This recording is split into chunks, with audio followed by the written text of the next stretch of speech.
ब्रह्मा का पिता है, कौन विष्णु की मां, शंकर का दादा कौन है, हमको दे बता। ये जानने के लिए कृपया सुनिए। जगत गुरु तत्वदर्शी संत रामपाल जी महाराज के अमृत वचन सर्व पवित्र धर्मों के पवित्र शास्त्रों के आधार पर।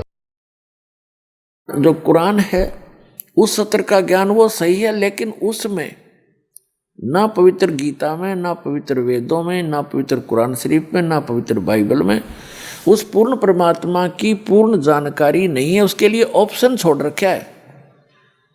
पवित्र श्रीमद् भगवद गीता अध्याय नंबर 4 के श्लोक नंबर 34 में, पवित्र यजुर्वेद अध्याय नंबर 40 के मंत्र नंबर 10 में और पवित्र कुरान शरीफ के सूरत फुरकानी 25 आयत नंबर 52 से 59 में ये स्पष्ट कर रखा है कि वेद ज्ञानदाता, गीता ज्ञानदाता और कुरान शरीफ का ज्ञानदाता कह रहा है कि वो अल्लाहु अकबर यानी वो पूर्ण परमात्मा तो कोई और है जिसने 6 दिन में सृष्टि रची, 7वें दिन तख्त पर जा बैठे, जो सबका उत्पादक है। उसके विषय में कोई तत्वदर्शी संत से पूछो तो वो ज्ञान जो तत्वदर्शी संत बतावेगा वो ना कुरान में है, ना वेद में है, ना गीता में, ना पवित्र बाइबल में। तो वो है कंप्लीट स्पिरिचुअल नॉलेज जो इनके अंदर नहीं है। तो ये जितने भी हैं ग्रंथ ये इनकम्प्लीट ज्ञान रखते हैं और इनका ज्ञानदाता भी इनकम्प्लीट गॉड है, कंप्लीट गॉड नहीं है, पूर्ण परमात्मा नहीं है। इतनी सी बात। तो ये जो अब आपको ज्ञान प्राप्त है उस कंप्लीट गॉड के द्वारा दिया हुआ, पूर्ण परमात्मा के द्वारा दिया गया ज्ञान है। आज दास आपको उनका दिया हुआ ज्ञान एज ए टेप रिकॉर्डर सुना रहा है और उस परमात्मा की कृपा के बिना अन्य इसको समझ नहीं सके। इस दास के समझ में आया। तो अब क्या होगा? अब हजारों वर्षों तक ये ज्ञान चलेगा, पूरे विश्व में शांति होगी।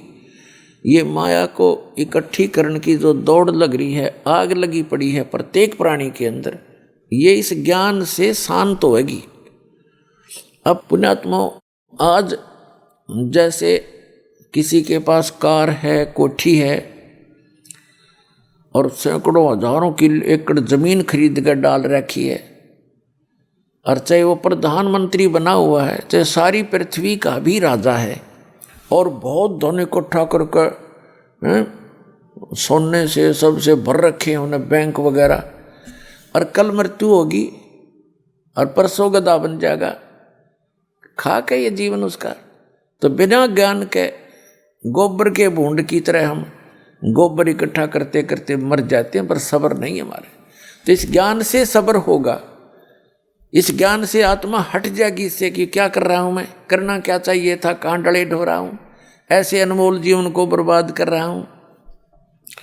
तो ये एक बार पूरे विश्व में अब शांति होगी। सभी जल रहे हैं, किसी को सब्र नहीं और कोई सुखी नहीं।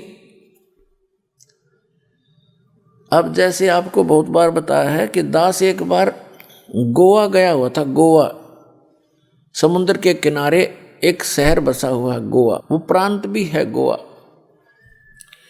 तो वहाँ क्या देखा, वहाँ एक सत्संग किया था हमने, और जहाँ सत्संग स्थल था, सत्संग के बाद घूमने के लिए हम, साथ ही समुद्र था, तट समुद्र का, वहाँ चले गए। वहाँ क्या देखा, फॉरेनर यानी विदेशी स्त्री पुरुष वहाँ उसके साथ साथ रेत में अपने बिछा बिछा के बस्तर या कोई वैसे लेटा हुआ था, रेत में लेटे हुए थे, एक अंडरवियर में पैर के, और उनसे बात की।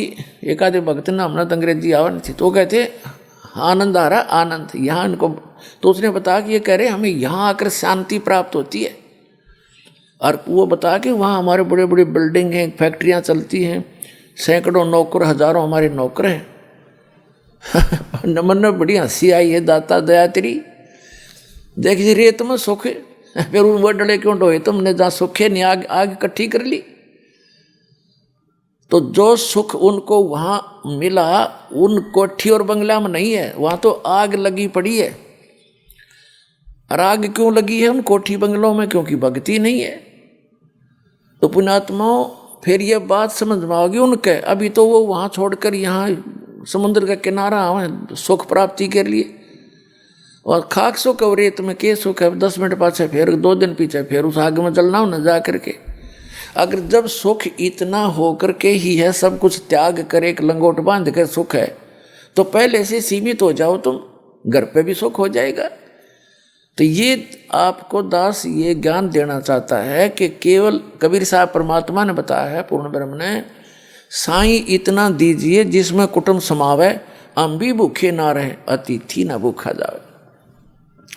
ये धन मांगो और भक्ति करो डट के, और फिर आपको जो भी आवश्यकता होगी इस संसार की भौतिक आवश्यकता जो आपकी होगी, भगवान ढेर लगा देगा आपका आगे, अगर आवश्यकता पड़ी तो।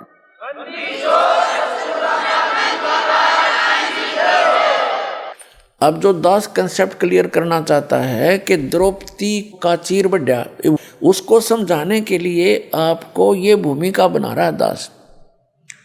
तो क्या होगा कि अब हजारों वर्षों तक ये सत भक्ति, ये यथार्थ भक्ति मंत्र आप जाप करा करोगे, आप चले जाओगे फिर सतलोक में।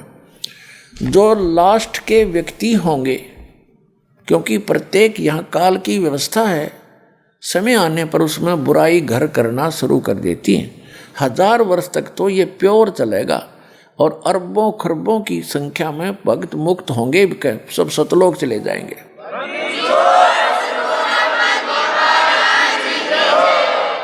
और फिर जो बाद के बचेंगे वो भगत तो होंगे, लेकिन उनमें बुराइयां घर कर जाएंगी, फिर वो पार नहीं हो सकेंगे। और उनके पीछे इस भक्ति से, क्योंकि ये यथार्थ भक्ति है, ये मूल मंत्र हैं, और ये भक्ति धन बहुत ज़्यादा संग्रहित हो जाता है थोड़े ही सुमरण से, तो वो भक्ति धन उनके साथ होगा। फिर ये काल उनकी कैसे दुर्गति करेगा, जैसे आपको प्रथम मंत्र दिया जाता है, उसमें श्री ब्रह्मा जी, विष्णु जी, शिव जी और दुर्गा जी, गणेश जी, इनकी मजदूरी दी जाती है। यह कोई पूजा नहीं है। पुण्यात्माओं, हम इस स्पिरिचुअल नॉलेज को बिल्कुल नहीं समझ पाए, हमारे को अध्यात्म ज्ञान कति नहीं था। हमने जैसे किसी से बैंक से लोन ले रखा है और उसका लोन हमने उतारना है, तो हम उसकी पूजा थोड़ी कर रहे हैं। सहर्ष देवांगे तो हम इंसान नहीं, तो फिर इंसान भी नहीं, हम करते नहीं निभा रहे अपना। ऐसे ही जैसे हमारा कोई बिजली का टैक्स है और हम बिजली खर्च कर रहे हैं, तो उसका बिल भरना ही है। हम जाएंगे वहाँ नमस्ते करते हैं, वहाँ के कैशियर से जो लेता है या अधिकारियों से मिलते हैं, उनको प्रणाम करते हैं, सभ्यता से पेश आते हैं। तो हम उनकी पूजा करने नहीं चाहते हैं, हम अपना ऋण देने जाते हैं, बल्कि टैक्स भी भरते हैं और प्रणाम भी करते हैं, क्योंकि सभ्यता यही कहती है। तो इसी प्रकार हम इन ब्रह्मा विष्णु महेश के ये जो हमारे ऊपर ऋण है, क्योंकि इनके लोक में हम रह रहे हैं, ये हमने इस मजदूरी दे देकर इनसे राहत प्राप्त करनी है। ये सिर्फ इतना काम है। और जब हम यहाँ से स्वदेश चलेंगे तो हमारे शरीर में कमल बने हुए, कमल बीन ये बैरियर हैं आत्मा के लिए सतलोक जाने में, बाधाएं हैं। तो वो बाधाएं इन मंत्रों से क्लियर पाएंगी आपकी, फिर आप पहुंचोगे त्रिकुटी पे।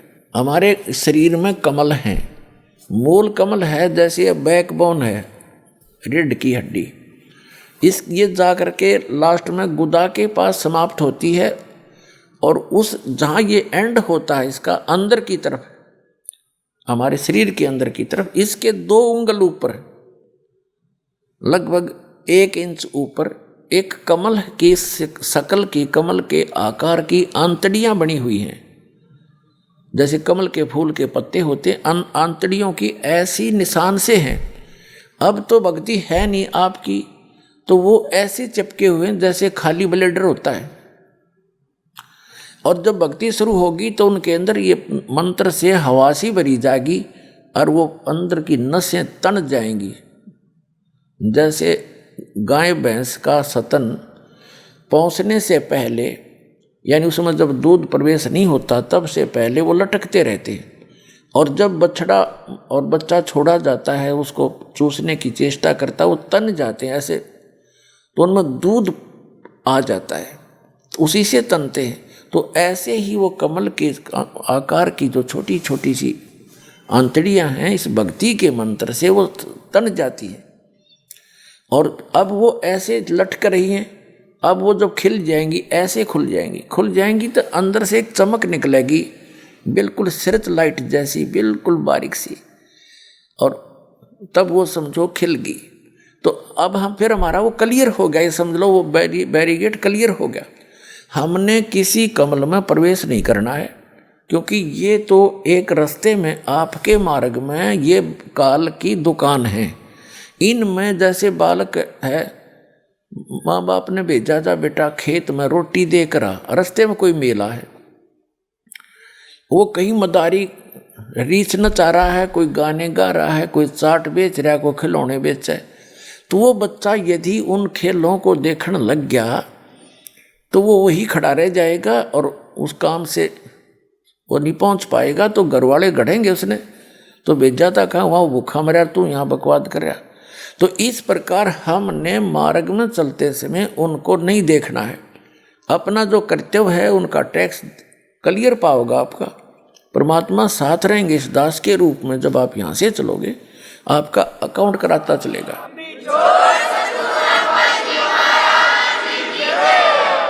तो वहाँ आपको बहुत सा प्रलोभन दिया जाएगा कि आपका तो बहुत पैसा बच गया है, यहाँ पर आपका तो बहुत कमाई शेष है, देखो यहाँ पर ठाठ करो, ये करो, ऐसा। तो आपने हाथ जोड़ लेने कि ना इस छोटे से कमाई ने, तो वो कमाई फिर वो क्या करेंगे, आपकी सतलोक जाने वाले अकाउंट में डिपॉजिट कर देंगे, अगर आप वहाँ उसके लोक में प्रवेश नहीं करोगे। ये तो रेस्टोरेंट खोल रखे इन्होंने, आपसे टैक्स लेते हैं, आपकी पूंजी नष्ट करवा देते हैं। जितने भी स्वर्ग हैं ये रेस्टोरेंट है। तो फिर आप जाओगे, इसके ऊपर है फिर सावित्री और ब्रह्मा जी का कमल है। अब जैसे ये चैनल होते हैं ना, टीवी में चैनल होते हैं, तो कार्यक्रम तो कहीं और हो रहा है और हम देख रहे हैं टीवी पे। अब जैसे आजकल बिजनेस भी हो रहा है, इंटरनेट से हो जाता है, ऐसे ही समझो। तो वो कहीं और है मार्केट, लेकिन इंटरनेट से आजकल बिजनेस के भी लेन देन हो करके सौदा बेचा और परचेज हो रहा है, ऐसे ही समझो तुम। तो ये तो एक इंटरनेट का सिस्टम है हमारे शरीर के अंदर, उस गॉड का, परमात्मा का। फिर उसके बाद हम नाभि कमल में विष्णु और लक्ष्मी जी का एक कमल है, उसकी 8 पंखड़ियां हैं, सावित्री ब्रह्मा वाले की 6 पंखड़ियां हैं। फिर ये दोनों सतनों के बीच में यहाँ एक कमल है, रीढ़ की हड्डी के साथ चिपका हुआ। ये शंकर भगवान जी का, पार्वती जी का ये यहाँ बैरियर है, इनका कमल है, इनका भी आपको मंत्र दिया जाता है। उसके बाद ये कंठ कमल है, ये कंठ है, इसके बैक में ये रीढ़ की हड्डी यहाँ थोड़ा सा बैंड होती है इससे पहले, तो यहाँ ये थोड़ी सी चौड़ी ज़्यादा है। तो यहाँ पर वो दुर्गा जी का स्टेशन है, बैरिगेटर है, बैरियर समझो इसको। उसकी 16 पंखड़ियाँ हैं और शंकर भगवान वाले कमल की 12 पंखड़ियाँ हैं। इसके बाद फिर आगे जाएंगे, त्रिकुटी पर पहुँच जाएंगे। त्रिकुटी तो एक कॉमन इंटरनेशनल एयरपोर्ट समझ लो, वहाँ तो सभी साधक जाते हैं। वहाँ जाने के बाद फिर उनको 3 रास्ते हो जाते हैं, त्रिवेणी बोलते हैं उसको, 3 रास्ते। तो उस त्रिवेणी का जो सामने वाला रास्ता वो ब्रह्म रंध्र कहलाता है, बीच वाला वो किसी से नहीं खुलता, वो केवल इस दास से प्राप्त मंत्र से, जो परमात्मा कबीर जी ने दिया है, उससे ही खुल सकता है, सतनाम से। तो जो सारा कुछ दास जो बताना चाहता आपको कि फिर क्या होगा, जो पार नहीं हुए वो क्या करेंगे, उनके ये मंत्र बच जाएंगे, कमाई उनके साथ होगी, पार वो हुए नहीं। अब जैसे कोई व्यापारी है और पैसा लेकर पैसा कमा लिया उसने और फिर पड़ गया गलत आदत में, तो जितनी कमाई करी थी होटलों पे, बदमाशी में, फिल्म देखने में, ठाठ करने में बर्बाद कर देता है।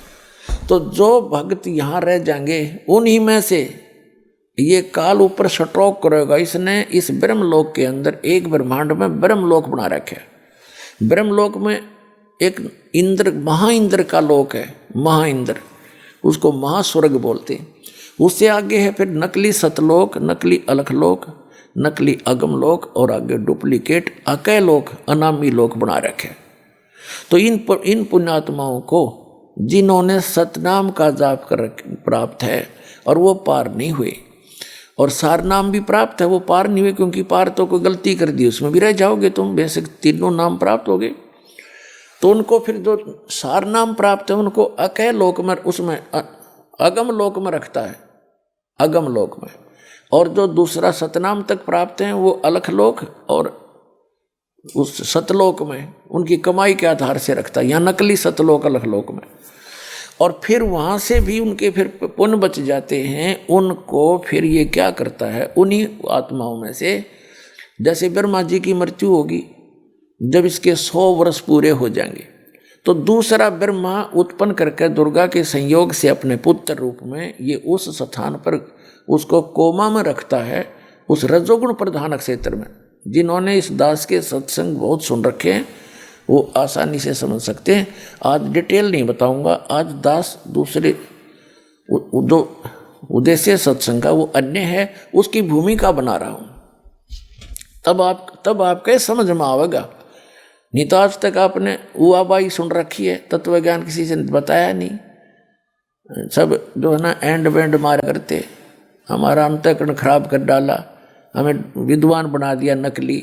अब परमात्मा का सच्चा ज्ञान आता है तो 36 मन में पता नहीं कितने ऑब्जेक्शन खड़े हो जाते हैं, ऐसा नहीं वैसा नहीं। और पहले जो आप बकवाद सुन रहे थे उसमें क्या, वो कहाँ से आधार था आपका, वो सारा सच्चा मान रखा आपने। और ये प्रमाण के साथ दिखाता है दास, एक पॉइंट को कंसिडर क्लियर करने के लिए 6 प्रमाण दिखाता हूँ, और फिर भी मन बकवाद करता है। तो मन तो ये काल है, इसकी नहीं सुनना, अब परमात्मा की बात पर अमल करना, आपका कल्याण होगा।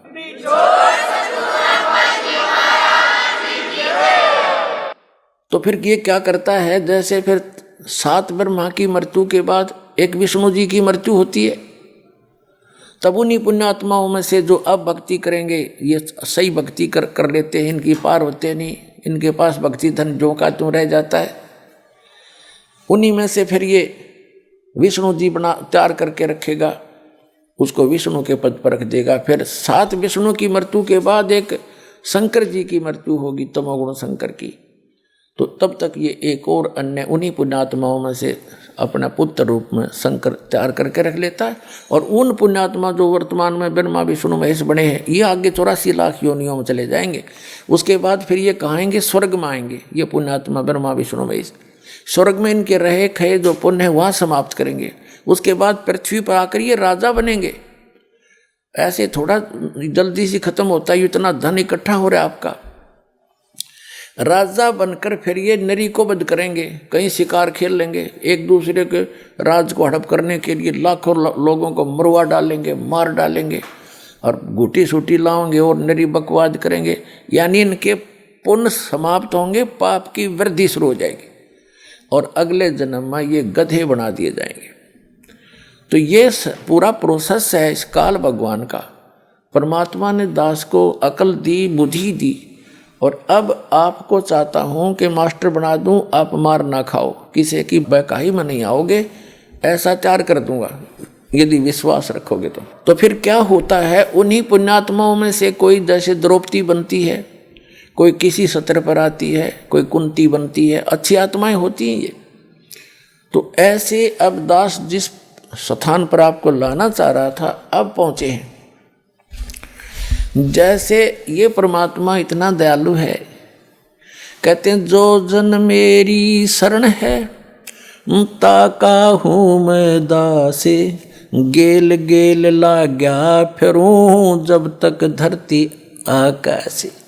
एक बार भी कोई पुण्यात्मा मेरी शरण में आ गया, मेरा बच्चा बेटा या बेटी, कहता उसको मैं फिर छोड़ दूँ नहीं, उसके साथ रहूँगा, उसके पीछे पीछे फिरता रहता हूँ जब लग धरती आकाश, यानी जब तक ये कयामत आवेगी या प्रलय होएगी जिसमें पृथ्वी का भी नाश हो जाएगा, तब तक मैं उसके साथ रहूँगा और उसको चाहूँगा, कोशिश करूँगा कि निकल जा जल्दी सी। हम कहाँ गलती खाते रहे, सतयुग त्रेता द्वापर में भक्ति सभी करती हैं आत्मा, ये तो अभी नास्तिकता पनपगी, जैसे पूरा चीन नास्तिक हो गया, रूस नास्तिक हो गया। और अब भारत का नंबर था, जब ये भक्ति शुरू ना होती 100 वर्ष के बाद भारत भी कंप्लीट नास्तिक हो जाता, क्योंकि इतने नकली पंथ चल पड़े, इनसे लाभ कुछ हो नहीं रहा, सभी थक चुके, ना कोई सुख हुआ, ना आध्यात्मिक लाभ ना भौतिक लाभ होता। तो अब कुछ दिनों में ये सभी नास्तिक हो जाते, कुछ ना रखा भगवान भगवान में। तो यही कारण था कि जैसे चीन पूरा महात्मा बुद्ध को मानते थे और उनके पूर्वज जो थे उनके न्यायी बन गए, उनके द्वारा बताई सब क्रियाएं करते थे, उससे कोई उनको तो लाभ हुआ तो नहीं, लेकिन पूर्व जन्म के ओपन कर्मी थे, उनसे लाभ होता रहा। तो वो ये सोचा करते थे कि हम जो साधना कर रहे हैं उससे लाभ हो रहा है। उसके बाद जो उनके वंशज फिर और आगे आए, वो भक्तिहीन प्राणी थे, साधना वही करते थे जो उनके पूर्वज करते थे, उनको कोई लाभ हुआ नहीं, उस साधना से होना ही नहीं था, क्योंकि उच्चारण ठीक नहीं था, वो मंत्र सही नहीं थे। तो फिर बाद वाला ने न्यों सोच दिया कोई भगवान भगवान नहीं है और ये सब बकवाद बंद करो। तो उन्होंने कंप्लीटली बैन लगा दिया, राम की चर्चा नहीं करनी। तो यही भारत का दशा होती, क्योंकि भारत दो एक यूनिवर्सिटी है अध्यात्म मार्ग की, सदा से ये स्थान ऐसा है। भारत कोई अलग नहीं है विश्व का, विश्व सारा एक ही है, लेकिन ये स्थान विशेष है उस परमात्मा का, जहाँ वो आते हैं, विशेष भक्ति प्रदान करते हैं। सतयुग त्रेता द्वापर तक हमारे पूर्व जन्म के पुण्य हमारे साथ चलते रहे, क्योंकि जो दास बता रहा आपको, कलयुग के अंदर ये भक्ति होती है, फिर ये ऊपर चले जाते हो, वहाँ अपने स्वर्ग में महास्वर्ग में पुण्य खत्म करके फिर सतयुग में जन्म लेते हो पुण्यात्माएं। अब सतयुग त्रेता द्वापर तक उनके पुण्य काल बार बार जन्म देकर उनको नष्ट करवा देता है, और वो पहले साधना कर रहे होते हैं वो शास्त्र विरुद्ध। तो उससे भी उनको ये लगता है कि हम जो ये साधना कर रहे हैं इसी से लाभ हो रहा है, या भूल थी उनकी।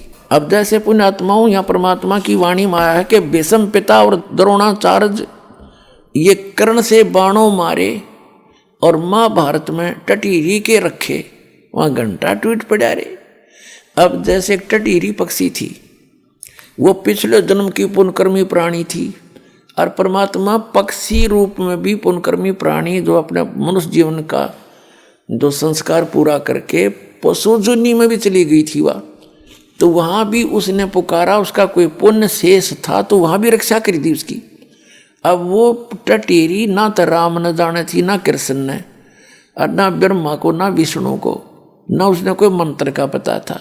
उसने हृदय से पुकार करी है, भगवान मैंने तो यहाँ अपने बच्चे उत्पन्न कर दिए, अंडे। अरे इधर एक टटीरी पक्षी था, उसने अंडे उत्पन्न कर दिए महाभारत के उस मैदान में, कुरुक्षेत्र के मैदान में, जहाँ महाभारत होना था, युद्ध होना था कौरव पांडवों का। तो उसने अंडे उत्पन्न कर दिए, तो देखा इधर से चारों तरफ से सेना आकर इकट्ठी होने लगी। तब उसने पुकारा, हे भगवान मेरे बच्चों की रक्षा करिए। तो परमात्मा ने इंद्र के हाथी का घंटा टूट गया, 88,000 मन बताते, 88,000 मन का, और वो अंडों के ऊपर आकर टिक गया, बीच में अंडे सुरक्षित। कहते अग्निबाण छूटे, वहाँ पर ना जाने कितनी जनता मर गई, और कति अग्निबाण वहाँ चले, नो आग सी लगी थी। 18 अक्षौणी सेना, 11 कौरवों की और 7 पांडवों की, 7 करोड़ अक्षौणी, तो 18 करोड़ सेना कटकर मर गई, लेकिन टटीरी के अंडों को कोई आंच नहीं आई। तो अब कोई न्यू सोचा कि जो वह भक्ति करे थी, उसने रामकृष्ण का भी ना पता था, हृदय से पुकारा, तो उसका जो पूरा संस्कार था उसको भी वो पूर्ण परमात्मा ही देता है। श्रीमद् भगवत गीता अध्याय नंबर 15 के श्लोक नंबर 16 और 17 में 3 पुरुष हैं।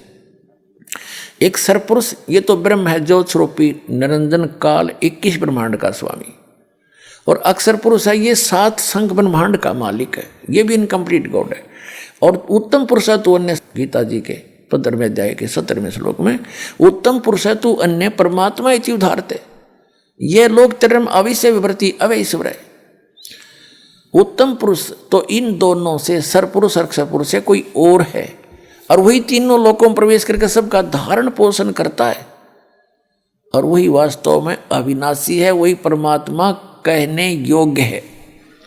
तो वो कौन है? वो परम अक्षर ब्रह्म है। 8वें अध्याय के प्रथम मंत्र में अर्जुन ने पूछा कि आप जी ने 7वें अध्याय के 29वें मंत्र में श्लोक में गीता जी में जो तत्परम की बताया है वो तत्परम को जानकर सारे अध्यात्म से परिचित व्यक्ति और सभी कर्मों से परिचित व्यक्ति केवल जरा और मरण से, बुढ़ापे के दुख से और मृत्यु के इस कहर से बचने के लिए, छूटने के लिए प्रयत्न करते हैं। जो उस तत्परम को जान चुके होते हैं वही यहाँ की कोई वस्तु की डिमांड नहीं करते। तो अर्जुन ने पूछा 8वें अध्याय के प्रथम मंत्र में, फिर किम तत्परम, वो तत्परम कौन है, क्या है? 8वें अध्याय के 3रे श्लोक में गीता ज्ञानदाता ने कहा कि वो परम अक्षर ब्रह्म है। तो वो परम अक्षर ब्रह्म है। तो गीता जी के अध्याय नंबर 15 के श्लोक 17 में कहा है उत्तम पुरुषत्व है, ये वो परम अक्षर ब्रह्म है और यही तीनों लोकों में प्रवेश करके सबका धारण पोषण करता है।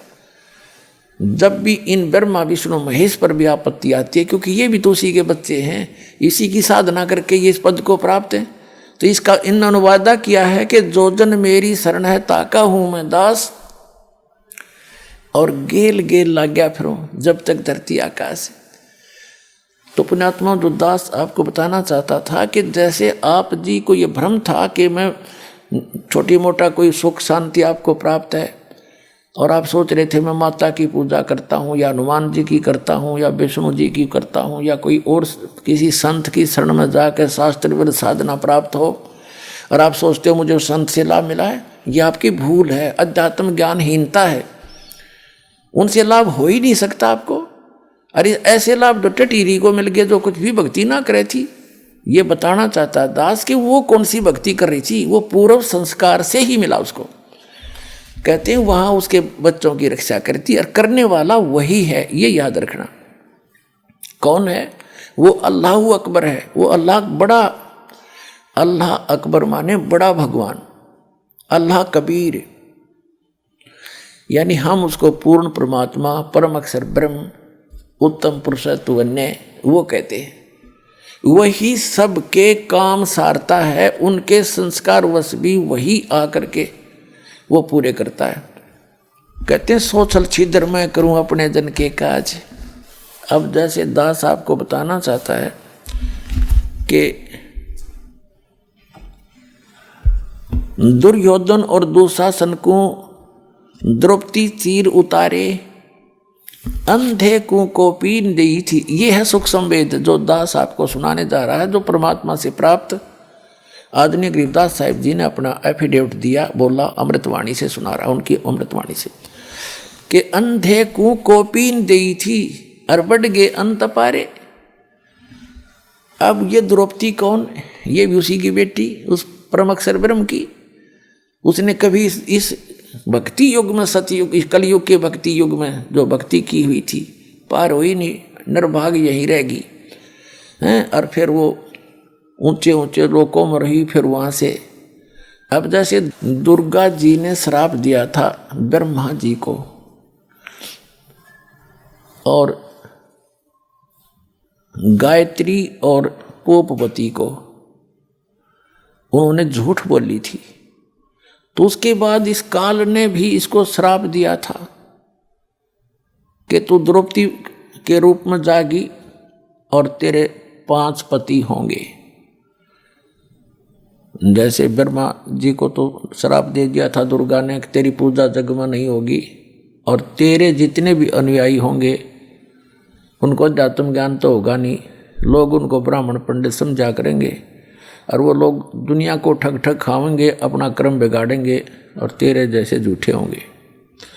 ब्रह्मा जी ने एक झूठ बोल दी थी कि मुझे भगवान मिल गया।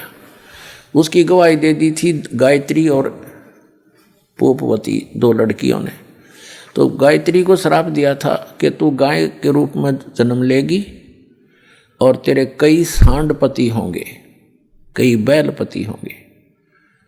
पोपवती को दिया था श्राप के तू एक गंदी स्थान पर उत्पन्न होने वाली जड़ी बूटी बनेगी। तो फिर उसने श्राप दिया ब्रह्म ने, काल ने, कि तूने इनको श्राप दिया है तो अब मैं तुझे श्राप दूंगा।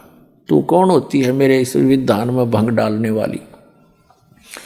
तो दुर्गा जी को श्राप दिया था कि तू द्रौपदी रूप में जाएगी और तेरे 5 पति होंगे।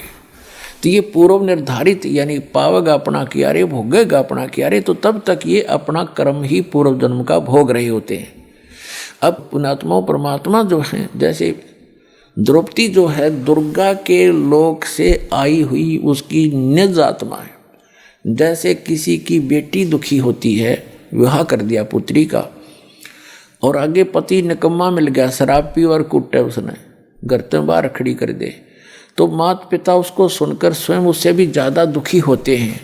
तो द्रौपदी के साथ जो कष्ट आ रहे थे, तो दुर्गा जी उतनी ही पीड़ित हो रही थी, उसको ये सजा ऐसे मिली थी। लेकिन जो आत्मा दुर्गा के लोक से द्रौपदी रूप में ऊपर हुई थी, हम सभी हैं तो उस पूर्ण परमात्मा के ही बच्चे, तो उसको मालूम था कि इसके जीवन में उस परमात्मा को पता है कि ये कष्ट आएंगे, और वो उनकी एक विशेष आत्माएं होती हैं पुण्यात्माओं। जैसे एक सम्मन नाम का मनियार था, उस समय परमात्मा आए हुए थे काशी में, एक सतगुरु का रोल कर रहे थे। अपने सतगुरु की इज्जत बचाने के लिए उसने अपने बच्चे की गर्दन भी काट दी थी। तो पुण्यात्माओं परमात्मा ने फिर उसको जीवित कर दिया उसके सामने, लेकिन उसका भाव देखा उसने, नूना था, छोरा मरो चाहे जीव लड़का, वो तो उद्देश्य नहीं था अपने गुरुदेव की मेहमानी में कोई फर्क ना आ जा। तो वो सारी जाने कहते नुकते ऊपर रीत जाएगा रे, करोड़ कर्म जल जहाँ तुम्हारे। तो वो विशेष आत्माओं में होती है भगवान के दरबार में। ठीक है, जो जैसा कर रहे हो भक्ति वो तो लाभ देगा ही देगा, लेकिन वो विशेष आत्मा में होती है जो पार ना हो पाती फिर भी, तो उनमें से एक द्रौपदी थी। ऐसी आत्माओं में से जो परमात्मा के नाम पर कभी उसने सैक्रिफाइस किया था। तो ऐसी आत्माओं को विशेष आत्माओं में गिना जाता है। तो उनको मालूम था मालिक को कि इसके ऊपर ऐसा पहाड़ टूटेगा, इसको नगन करेंगे, ऐसा ऐसा इसके प्रावधान है। उससे पहले ही उससे ऐसा पुण्य करवा दिया। एक अंधा महात्मा था, और वो क्योंकि परमात्मा आते हैं और सत भक्ति वही बताते हैं, कभी भी आ जाते हैं वो और किसी रूप में, जैसे साधु संत के रूप में, और ऐसी विशेष आत्माओं को वो ज्ञान देते हैं, उनको भक्ति बता देते हैं, वो साधना करने लग जाते हैं। जैसे कहीं पर भी प्रकट हो जाते हैं साधु रूप बना के, बहुत से प्रमाण हैं उन महापुरुषों को मिले, गरीबदास जी को मिले, साधु रूप में आके भक्ति बता गए, और नानक साहिब जी को मिले, गुरु नानक को मिले, एक संत रूप में आकर के और सत भक्ति बता कर चले गए। ऐसे ही वो परमात्मा आए और उनको उस अंधे महात्मा को, उस अंधे भगत को साधना बता दी, वो अपना भक्ति करने लग गया। अब पुण्यात्मा जैसे एक सुदर्शन नाम के सुपच थे, सुपच माने शेड्यूल कास्ट में, वाल्मीकि के घर जन्म था उनका, और वो परमात्मा जैसे द्वापर युग में स्वयं भी आए हुए थे करुणामय नाम से। तो सुदर्शन जी उनके शिष्य थे। अब पांडवों की यज्ञ का प्रकरण बाद में सुनाएंगे आपको, ये लंबा प्रकरण हो जाता है। तो सुदर्शन जी को निमंत्रण दिया गया था जब उन पांडवों की यज्ञ पूर्ण नहीं हुई थी। तो सुदर्शन जी ने उसको कह दिया था, भीम जो निमंत्रण देने आया था, कि भी तुम्हारी यज्ञ में मैं नहीं जा सकता, क्योंकि तुमने तक घोर पाप कर रखा, करोड़ों आदमी मार डाले हैं, करोड़ों बहन विधवा होगी, कई करोड़ बच्चे अनाथ कर दिए, तुम तो रक्त सना राज्य कर रहे हो, तुम्हारे घर का अन्न जो खाएगा सीधा नरक जाएगा। तो परमात्मा से आकर के अपने गुरु जी रूप में आए थे भगवान कबीर जी, करुणामय नाम से द्वापर युग में सुदर्शन जी ने कहा था कि भगवान ऐसे ऐसे, उस युधिष्ठिर राजा का भाई भीम आया था और मैंने उसको ऐसे ऐसे बोल दिया, गलत तो नहीं कह दिया भगवान। परमात्मा ने कहा कबीर जी ने, करुणामय जी ने, कि बेटा बिल्कुल सही कहा, आपने बिल्कुल सही कहा, और बच गए बढ़िया रहेगा, ना तो नरक है मेरा, वहाँ जो रोटी खाओगा नरक में जाएगा, और वो फिर आओगे बेटा, उनका यज्ञ पूरा ना हो। तो सुदर्शन जी ने सोचा तू खिसक ले यहाँ तक। सुदर्शन जी तो चले गए सैर सपट्टे को, अपनी झोपड़ी छोड़ के, और पांडवों ने ताना ही था, कृष्ण जी लाए फिर उनको दोबारा। अब सुनाऊंगा कथा बाद में, पहले एक आपका कंसेप्ट क्लियर करना चाहता हूँ जो दास आपको सुनाने जा रहा है, क्योंकि ये इतना मार्मिक ज्ञान है आपने आज तक सुना ही नहीं, और वो अधूरा ज्ञान आपके अंदर खचाखच भरा हुआ है, इनकम्प्लीट। और वो जब तक निकलेगा नहीं इसे उदाहरण दिए बिना।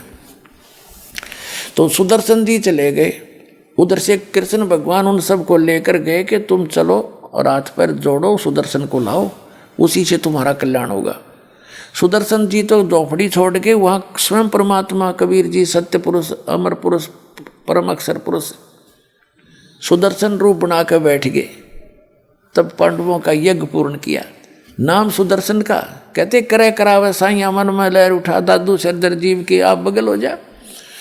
तो उसको महिमा की भूख नहीं मालिक को, वो तो समर्थ है। और महिमा बनी सुदर्शन की, काम किया खुद दाता ने। ऐसे ही समझो वो जो अंधा महात्मा था भक्त, वो परमात्मा आते हैं, जैसे करुणा में रूप में भी आए हुए थे।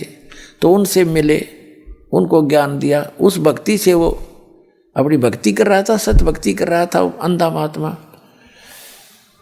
तो वो किसी कारणवश अंधा महात्मा तो कहीं और चला गया। उधर से परमात्मा को मालूम था कि द्रौपदी का विवाह होने वाला है और ये चली जाएगी, फिर यहाँ इसको मेल हो नहीं पाएगा, कोई आगे समस्या पैदा हो जाएगी। ये राजा लोग इसे खतरनाक होते हैं और फिर शायद व्यवस्था ना बने इस बेटी को कोई भक्ति भाव की।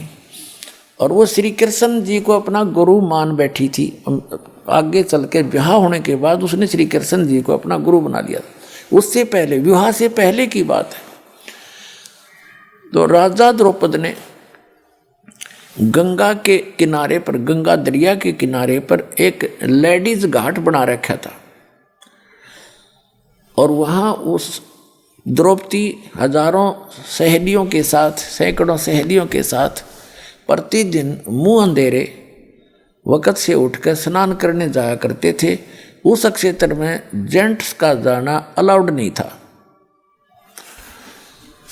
अब वहाँ वो महात्मा, अंधे महात्मा का रूप बनाकर स्वयं परमेश्वर वहाँ चले गए। एक लंगोट था, तन पर बांध रखा था। वो महात्मा ऐसे ही बांधा करता था और वहाँ आसपास वो वेल नोन था, सभी जानते थे कि त्यागी ब्रागी महात्मा है। और लेकिन वो जंगल में अधिक रहता है, जल्दी मनुष्यों के रूबरू बहुत कम होता है। तो वो उस महात्मा का रूप बना के परमात्मा, और उनके गंगा का पर जो घाट बना हुआ था बहनों का नहाने का, उससे डाउन स्ट्रीम में जिधर जल जा रहा था बहता हुआ दरिया का, उससे लगभग 200-300 फुट पर वो स्नान करने लगा दरिया में बढ़कर घाट से बाहर। उनका लंगोट टूट गया। उनका लंगोट जो एक बांध रखा था, कोपीन बोलते, एक लंगोट ही बांधते पर्दे पर, उसको कोपीन कहते हैं। ओनली 6-7 इंच चौड़ी वो एक पट्टी सी होती है। और कमर के ऊपर जैसे बेल्ट बांधते हैं ऐसे एक धागा बांध लेते हैं, वो डोर के उसको आगे पीछे लपेट लेते हैं, दैट्स ऑल।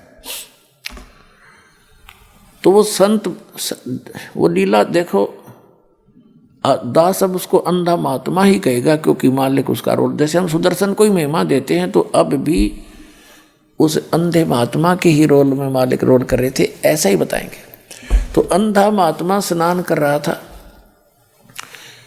और उसकी लंगोट टूट गया। पहले तो किनारे पर थोड़ा सा खड़ा था, नहा रहा था, फिर उसने देखा लड़कियां आ रही थी, सुबह का समय था, और लड़कियां चलती हैं तो बोलती बतलाती, कोई चर्चा करती हैं, सैकड़ों की संख्या में, तो दूर तक आवाज़ जा रही थी। महात्मा जी ने सोचा कि आप तो गलत आ गया, मैं तो यहाँ कोई लेडीज घाट दिखा है। ऐसी लीला करते हुए वो अंधा महात्मा गहरे पानी में चला गया कि मैं एक लंगोट में हूँ और बच्चे आगे हैं, लेडीज हैं, और मुझे शर्म आवेगी बच्चों के सामने। वो इतने पानी में चला गया और वहाँ अपना स्नान कर रहा है। कुछ देर में क्या हुआ कि ऐसे मलते मलते उसकी वह लंगोट टूट गया, वह कोपीन भी जल में प्रवाह होगी चली गई। अब वो निवस्त्र हो गया। अब उस द्रौपदी जब किनारे पर पहुँचे, देखा आसपास एक साधु स्नान कर रहा है, और जो पुण्यात्मा होती है उनको भगत दिख जा। या कोई साधु रूप में दिख जाओ, भी भगत ही होता है, भगवान का प्यारा जो मालिक को याद कर रहा होता है।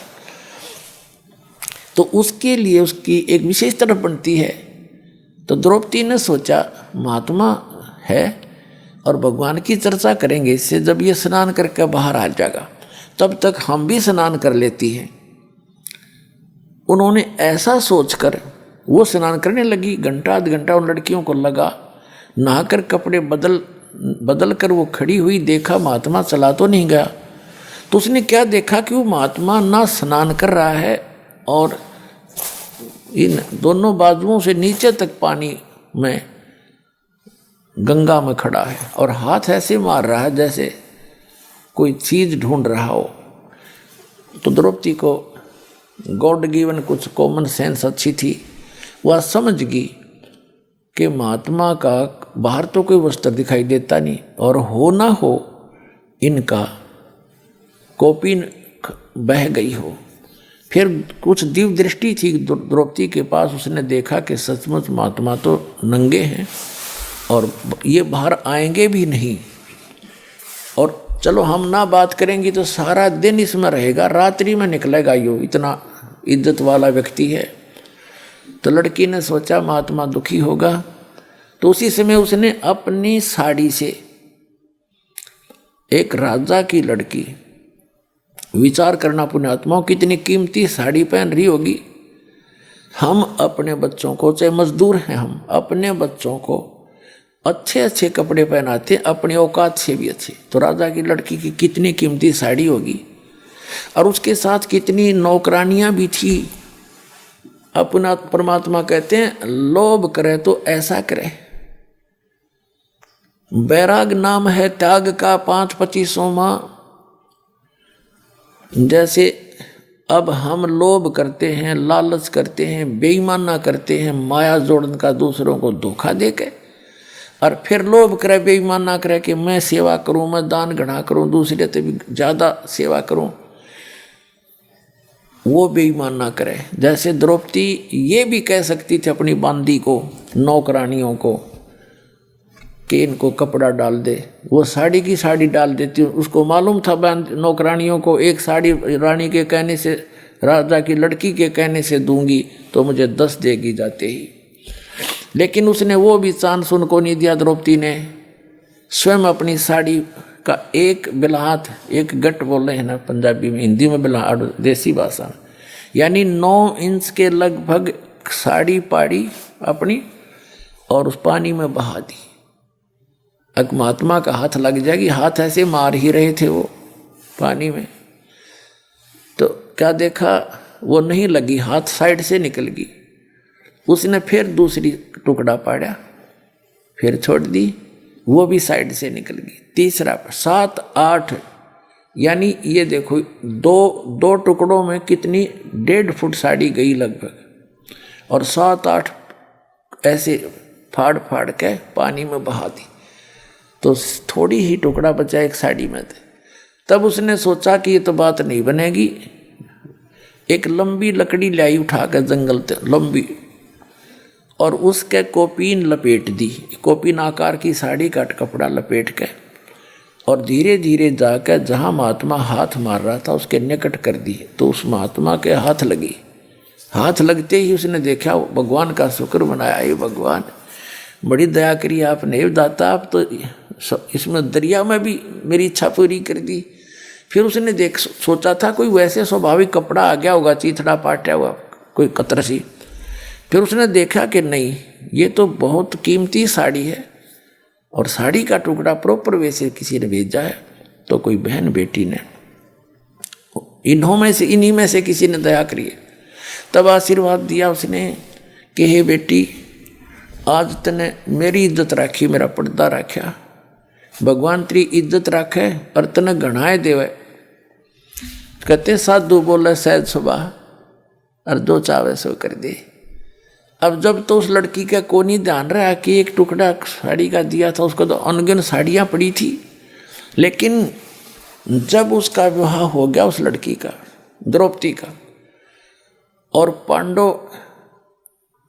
पांडव जो है राज हार गए जुए में कौरवों से, और अंत में चाल खेली, क्योंकि एक दिन द्रौपदी ने, राजा युधिष्ठिर ने उसका शीशे का महल बनाया था, शीश महल, उसमें शीशे लगा रखे थे और दुर्योधन को आमंत्रित किया। तो द्रौपदी आई थी पानी का घड़ा भर के अपना नीचे से ऊपर महल में, बाहर से वहीं से साथ में कुएं होते थे राजाओं के, और उधर से दुर्योधन आ रहा था। दुर्योधन की टक्कर लगी शीशे में, शीशे की दीवार थी, उसने दिखे पारदर्शक थी, उसने दिखा को ना और अच्छी तरह गिर गया जड़ाम देसी। द्रौपदी हंसन लगी। एक तो उसने मजाक किया था एक देवर समझ के, और कहा था कि अंधों की संतान अंधी ही होती है। और यहाँ परमात्मा ने निर्णय दिया है सुख संवेद में, उस कबीर भगवान ने कहते हैं साधु साधु सजन और सोना गोल्ड ये टूट जुड़े 100 बार, और दुर्जन और पाका कलश एक धक दरार। कितना अनमोल उदाहरण दिया परमात्मा ने कि जो सजन व्यक्ति होते हैं उनकी कहा सुनी भी हो जाती है, लेकिन कुछ दिनों के बाद ऐसे हो जाते हैं जैसे कभी झगड़ा हुआ ही नहीं था, कोई मलाल नहीं रखते। संत और सजन, साधु भगत और सजन यानी जेंटलमैन, और सोना गोल्ड, उसने कितना तोड़ के और फिर दोबारा किसा ही बना दे वैसा ही बन जाता है, उसमें निशान भी नहीं रहता, उसी तरह जुड़ जाता है। और नीच आत्मा, नकमी आत्माएं एक के बात में इतना दूर हो जाती हैं, इतना जुल्म तोल देते हैं, इसने न्यूँ कर दूंगा, इसको मार डालूंगा, वो दुमस्तार देता है। वो कहते दुष्ट इंसान होते। और पक्का घड़ा एक के धक्के में दरार हो जाती है, दोबारा नहीं मिल सकता, चाहे 100 ट्राई कर लो। उसको मिलाओगे तो और तरह का हो जाएगा, उसका सिमट ला के थोड़ी बहुत की तो जोड़ जुगाड़ कर लेते हैं, तो वह चीज़ नहीं रहती इसमें, वो बकवाद नारी दिखेगी। तो यहाँ कहते हैं दुर्जन संत सजन और सोना टूट जोड़े 100 बार, और दुर्जन निकम्मी आत्मा और पाका कलश एक के धक दरार। एक के धक्के में, एक के बात में वो इतने दुष्ट बन जाते हैं। तो दुर्योधन उस दुर्जनों में से था। द्रौपदी ने सिंपल सी बात मजाक में कहा था, क्योंकि धृतराष्ट्र अंधा था, धृतराष्ट्र के पुत्र थे दुर्योधन, उसने मजाक में कह दिया कि अंधे होते हैं, अंधों की संतान अंधी ही होती है। इससे बात का दुख मान गया, अकांड दे टाइम इसकी बेइज्जती करूंगा और दिखाऊंगा इसको झटके। उस दृष्टिकोण से, उस अपनी दुष्टता के आधार से युधिष्ठिर से कहा कि तू द्रौपदी को दाव पर लगा दे, हो सकता है तेरा सारा राज ही आ जाए। द्रौपदी देखो इन लोगों की, इनके इतिहास पढ़ा करते हम, ये महाभारत पढ़ने की चीज़ है। अपनी पत्नी को दाव पर लगा दिया, और हम इन तो शिक्षा ग्रहण करना चाहते हैं। दुर्योधन युधिष्ठिर ने अपनी पत्नी यानी द्रौपदी को दाव पर लगा दिया, हार गया। अब वहीं भरी सभा में 500 पांडव बैठे हैं, और भीष्म पितामह द्रोणाचार्य और कर्ण, ये 3 ऐसे महापुरुष थे, इनके मुकाबले में वहाँ कोई इतना योद्धा नहीं था तीनों के। और भीष्म पितामह तो उनका जो दादा था, और द्रोणाचार्य उनके गुरु, और कर्ण भी योद्धा। वहाँ बैठे विदुर बैठा, दुर्योधन का चाचा, पांडवों का 2 चाचा था, और 500 पांडव बैठे। एक बांदी ने जाकर बताया द्रौपदी को कि द्रौपदी आज तेरी इज्जत उतारेगा दुर्योधन, तुझे नग्न करेगा भरी सभा में, और तेरे को राजा युधिष्ठिर ने जुए में हरा दिया, तो वो हार गए, तेरे को दाव में लगा दिया था। तो द्रौपदी ने पूछा कि सभा में कौन कौन बैठे हैं, कि भीष्म पितामह, द्रोणाचार्य, कर्ण, चाचा विदुर, और साथ में तेरे 500 पति विराजमान हैं, और 101 वो भाई बैठे हैं। दुर्योधन और भी बैठे। तो द्रौपदी कहने लगी इतनी सभा में ऐसी गलती होती है, वहाँ इतने आदमी बैठे हों तो कैसे ऐसी बकवास कैसे कर देगा दुर्योधन, नकम्मी क्या बात करी। इतने में दुर्योधन ने भेजा दुशासन अपना भाई खिला पकड़ के उसको, द्रौपदी को ला पकड़ के जाके उसको द्रौपदी से कहा कि चल आज दिखाएंगे तेरे को हम अंधों की संतान अंधी हैं या आंखों वाली। पकड़ के बाल और घसीट के लाया द्रौपदी को, रोती चिल्लाती रही, वहाँ ला के खड़ा कर दिया। दुर्योधन ने कहा दुशासन हम तो अंधों की संतान हैं, अंधे हैं, हमें कुछ दिखाई देता नहीं, इसको निवस्त्र कर दे, इसकी साड़ी उतार दे। अब ज्यों ही दुशासन उसके साड़ी उतारने के लिए आगे बढ़ा तो उसने पहले तो देखा अपने 500 पतियों की ओर। उसने ये सोचा था कि ये देख लेंगे क्या, अब इनको धमका देंगे, लेकिन उन्होंने नीची गर्दन कर ली क्योंकि वो हार चुके थे, वो भी बंध गए थे वचन से। फिर उसने देखा भीष्म पितामह द्रोणाचार्य की ओर, उन्होंने भी कोई उत्तर नहीं दिया, नीची गर्दन कर ली क्योंकि वो भी उस गंदे अन्न को खाकर, युधिष्ठिर के अन्न को खाकर उनकी आत्मा मलिन हो गई थी। तब उस समय जब वो साड़ी उतार रहा था और परमात्मा बढ़ा रहा था, उस समय क्या हुआ कि एक था वहां भगत बीज विदुर खड़ा हुआ। विदुर ने खड़ा होकर कहा कि रे दुर्योधन तुम किसकी इज्जत उतार रहे हो भले व्यक्ति, तुम चाचे ताऊ और तुम्हारी बहू, दुनिया तुम्हें थूकेगी, धिक्कारेगी तुम्हें, तुम क्या कर रहे हो, कुछ तो अकल तक काम ले ए भले पुरुष। कहते हैं सूक्ष्म वेद में आदरणीय गरीबदास साहिब जी ने बताया है कि विदुर कहे ये बंधु थारा और एक के कुल एक के परिवार। विदुर के मुख पर लगा थपेड़ा कि तू तो है पांडवों का चेहरा, तू तो है बांदी का जाया, और भीष्म कर्ण और द्रोण मुस्काया। अब देखो कितना निर्णायक ज्ञान दिया है सूक्ष्म वेद के अंदर, जो गॉड गिवन है, कंप्लीट पूर्ण परमात्मा का दिया हुआ, complete God given, complete spiritual knowledge. इसमें गरीबदास साहिब जी ने बताया है कि सूक्ष्म वेद में प्रमाण दिया है कि एक व्यक्ति था उस सभा में, उस पंचायत में, जो पंचायती होना चाहिए। पंचायती अगर कहीं पंचायत में गया है और सत्य की बात कहे, न्याय की बात कहे, कोई नाराज रहे चाहे राजी रहे, उसकी बात को नहीं मानता है तो पंचायत छोड़कर चला जाना चाहिए, वहाँ रहने में भी दोषी हो जाता है। तो विदुर ने जब न्याय की बात की, एक था वहाँ पंचायती, उसने खड़ा होकर कहा अरे विदुर कहे ये बंधु तुम्हारा भाई बंध है और एक के कुल तुम्हारा एक ही परिवार है। विदुर के मुख पर लगा थपेड़ा, दुशासन ने थप्पड़ मारा अपने चाचा के, और तू तो है इन पांडवों का चमचा, तू तो इनका इनने की तरफ बोलता हमेशा ही। कहते हैं तू तो है बांदी का जाया, क्योंकि विदुर की उत्पत्ति एक बांदी से हुई थी। तो उस बात पर जब दुशासन ने ये कहा कि तू तो है बांदी का जाया, भीष्म द्रोण और कर्ण मुस्काया।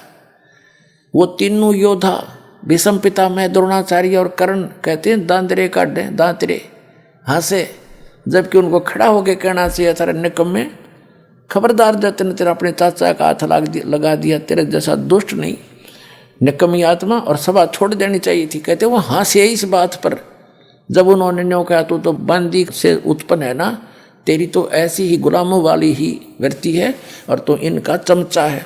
इस बात पर वह तीनों हंसे, जबकि गुरु पद पर बैठा व्यक्ति हंस रहा इस बात पर। धिक्कार। अरे इन इतिहासों को पढ़ा करते हमारी श्याम कल्याण चाहते थे और समाज सुधार चाहते थे।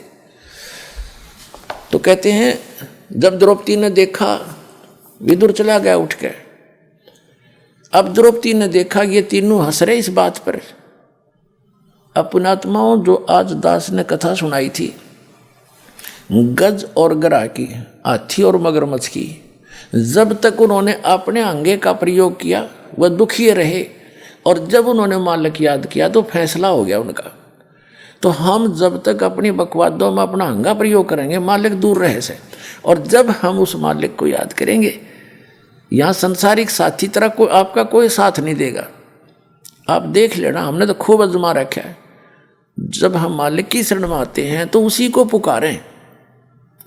जब द्रौपदी ने जब सारे उसके देख लिया कि कोई भी संसारिक सहयोग तुझे नहीं मिल रहा है, तब मालिक याद आया। अब देखो आपत्ति में सब पुकारे हैं, सब ने पहले माँ बाप ने याद करें, फिर हे भगवान बचाइए, लेकिन उनकी पुकार नहीं सुनी जाती क्योंकि उनके पूर्व जन्म का कोई संस्कार नहीं होता। अब वो एक बिलहात 1 9 इंच का दिया हुआ कोपीन का कपड़ा सुपात्र को कुपात्र को दिया हुआ दान भी विफल होता है। तो सुपात्र को दिया हुआ वो नेसेसिटी थी उसकी, जैसे मेरे साथ दुआन रहे हैं और कपड़े मांगते हैं और सामने बेच कर दारू पी लें, ऐसे दुष्टों को दिया हुआ तो यूजलेस है वो। तो ऐसे स्थान पर दिया हुआ पैसा उसको टुकड़ा अब कहाँ काम आया। जैसे द्रौपदी ने वहाँ से पुकारा, उसकी आत्मा की पुकार गई ऊपर धर्मराज के दरबार में। ऑटोमेटिक सिस्टम है यहाँ का। अब तो आपको और आसानी तो समझ में आ जाएगा, इंटरनेट वगैरह लग गए, समझदार मालिक ने पहले याद आया न्याय करी है कि अध्यात्म मार्ग तो इससे और एफिशिएंट है और बहुत ज़्यादा सुपीरियर है इससे। तो यहाँ से पुकार गई ऊपर, एकदम वहाँ घंटी बजती है ज़बरदस्त। जब जिसी पर आपत्ति आती है, धर्मराज ऑटोमेटिकली उस आत्मा का अकाउंट खुल जाता है और धर्मराज उस पर ध्यान जाता है कि इस लड़की पर ये आपत्ति आई इस आत्मा पर, तो वो ये देखता है इसका कोई ऐसा संस्कार है जिससे मैं इसकी मदद करवा सकता हूँ। तो उसने क्या देखा कि ये एक अंधे महात्मा को कपड़ा दिया लड़की ने, और उसका फिर बेनिफिट देखा उसी में कंप्यूटर में, उसमें देखा इसमें तो कितना ही दिया जा सकता है। तो वहाँ से रिफ्लेक्ट होकर वो उसकी पुकार कहाँ आती है। जैसे श्री कृष्ण रूप में उनके गुरुजी थे द्रौपदी के, श्री कृष्ण जी। श्री कृष्ण जी तो द्वारका में अपनी पत्नी रुक्मणी के साथ वहाँ शतरंज खेल रहे हैं, और वहाँ से वो रिफ्लेक्टेड आई पुकार शक्ति। श्री कृष्ण जी पासे डालना चाहा, जैसे शतरंज खेलते हैं ना, पासे होते हैं इनके, और उसमें बोलते हैं पासे डाल के कोई पौ 12, कोई कच्चे 11, पक्के 12, पक्के 18 ऐसे। तो जो ही श्री कृष्ण जी ने पासे डाले, एकदम हाथ उसका ऐसे होगा आशीर्वाद की तरह।